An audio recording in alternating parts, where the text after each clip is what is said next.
Mes chers élèves, bienvenue dans la dernière séance de la classification des êtres vivants. Notre activité aujourd'hui, c'est la classification des végétaux. Avez-vous trouvé les critères communs qui permettent de regrouper les végétaux? Bien. Notre première activité, c'est rechercher quelques critères communs aux plantes qui se trouvent dans les documents ci-dessous. Comme vous voyez, mes chers élèves, on a le document 1 qui représente laurier rose avec fleurs et graines dans un fruit avec racines, tiges et feuilles. Le document 2, c'est un pin avec fleurs et graines non enfermées dans des fruits. Les écailles portent des graines avec racines, tiges et feuilles. Document 3, c'est un polypode, fougère, ayant des racines, tiges et feuilles, mais sans fleurs et sans graines. Mes chers élèves, quel est le critère commun à ces trois figures? Réfléchissez bien. Oui, voilà le critère commun. Ces trois documents, ces trois plantes, ils ont des racines, des tiges et des feuilles. Maintenant, on va faire la différence entre les trois documents. Donc, quel est le critère commun entre document 1 et document 2, c'est-à-dire la plante de document 1 et la plante de document 2? Oui, toutes ces plantes, ils ont des fleurs. Et pour le document 3, la différence, oui, mais sans fleurs. Donc, si on prend le critère fleurs, ces trois documents ne présentent deux types de végétaux. Des végétaux avec fleurs, à fleurs, et des végétaux sans fleurs. D'accord? Si on se base sur le critère de la fleur. Maintenant, un deuxième critère commun entre document 1 et document 2. C'est quoi? Oui, c'est la graine. Mais regardez bien. Est-ce que la graine dans le document 1 se trouve dans le même endroit que dans le document 2? Bien, non. Alors, pour la graine de document 1, elle est dans un fruit. D'accord? Elle se trouve à l'intérieur d'un fruit. Or, dans le document 2, la graine, elle est non enfermée. On peut voir cette graine à la surface. Regardez bien. Alors que pour le document 3, tant qu'il n'y a pas de fleurs, on voit aussi qu'il n'y a pas de graines. Mes chers élèves, je vous donne un autre exemple pour le document 1. Par exemple, si on prend l'orangier, qui donne l'arbre qui donne des oranges. Alors, si on ouvre le fruit d'orange, on peut trouver les graines. Donc, les graines, elles sont à l'intérieur du fruit. Si on prend le deuxième exemple de pain, regardez bien, voilà la graine. Quand le fruit il va s'ouvrir, bien sûr, quand il va être mûr, on peut voir cette graine à l'extérieur. Cette graine,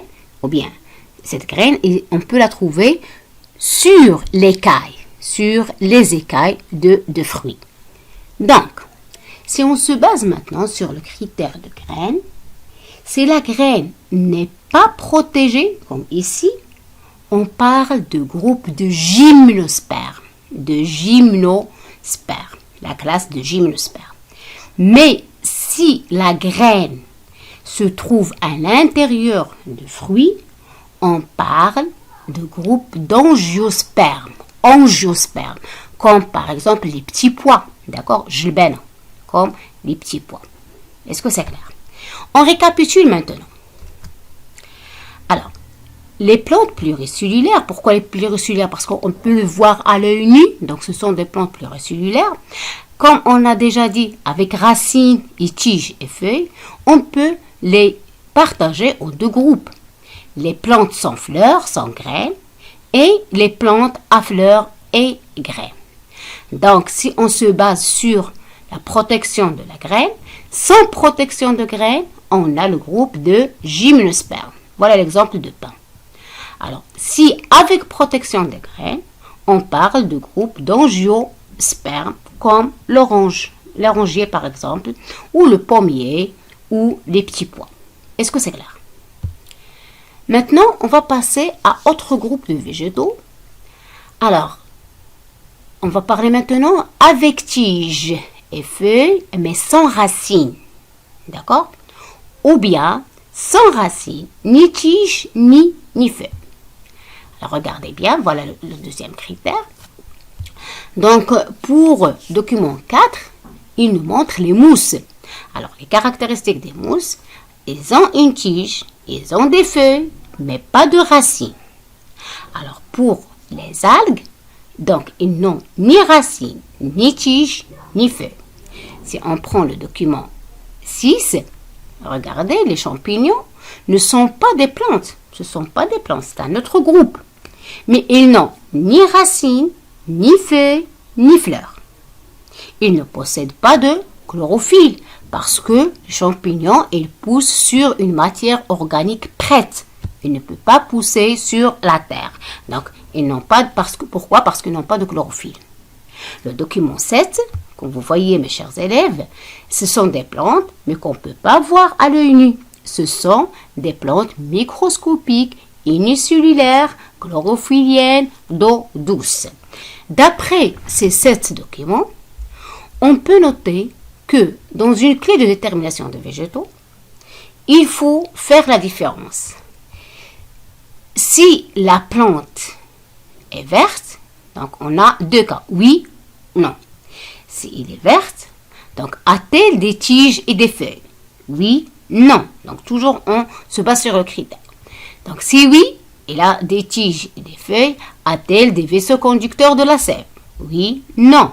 A-t-elle des fleurs? Oui, donc ce sont des plantes à fleurs.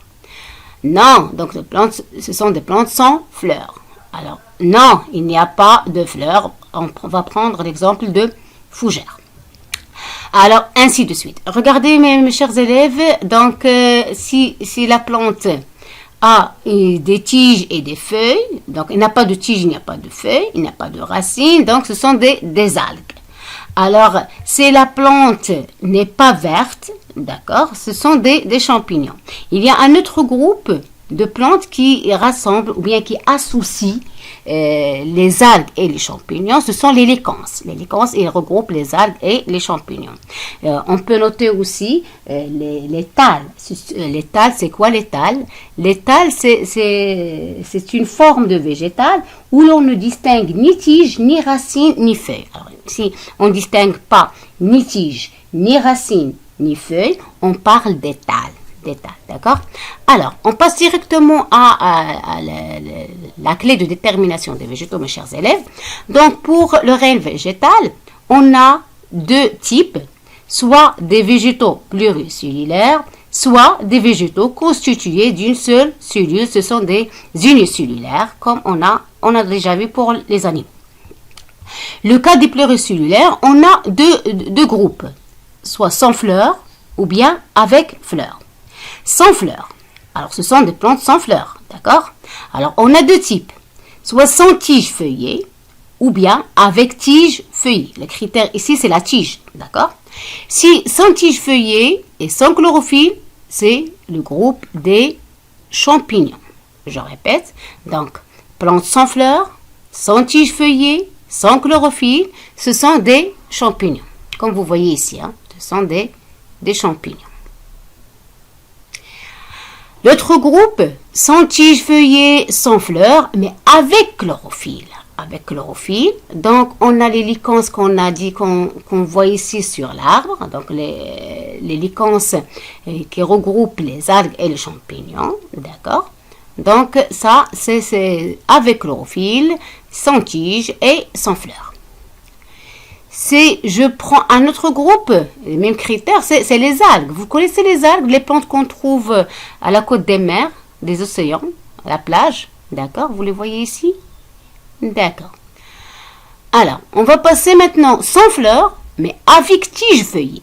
Avec tige feuillée, donc on a sans racines, pas de racines, c'est les cas de mousses.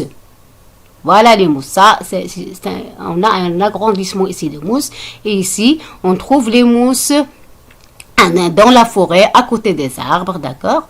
Donc, ce sont les mousses. Alors, avec tige, avec racine, je répète, avec tige, avec racine, ce sont les fougères. Alors, la tige ici, elle est souterraine, hein? On parle de rhizome, et là, c'est feuilles dentelées. D'accord? Il y a comme des dents ici, dentelées. D'accord? Ok. Alors, je pars maintenant au pluricellulaire, mais avec fleurs. Avec fleurs. Donc, ce sont des plantes à fleurs. Maintenant, on prend le critère la graine. Sans protection des graines, c'est-à-dire que la graine n'est pas protégée, on peut la voir à l'extérieur, donc c'est les gymnospermes. Regardez ici le fruit. D'accord? Les écailles, ils portent les graines. On peut la voir. D'accord? Alors, plantes à fleurs avec protection des graines, c'est les angiospermes. Angiospermes, c'est les petits pois. Vous le connaissez très bien, la fève, etc. Il faut le jubana et la réalité. Alors, on va prendre un exemple pour classifier framboise, par exemple. Donc, le framboise, elle appartient aux reines végétales, l'embranchement des angiospermes, la classe des dicotylédones, l'ordre Rosale, la famille Rosacée, le genre Rubus, l'espèce Framboisier. Alors, comme on a déjà vu pour les animaux, pour faire une classification à un être vivant, il faut terminer reine, l'embranchement, la classe, l'ordre, la famille, le genre et l'espèce. Cela se fait bien sûr selon des critères bien déterminés qui sont bien précisés par les scientifiques.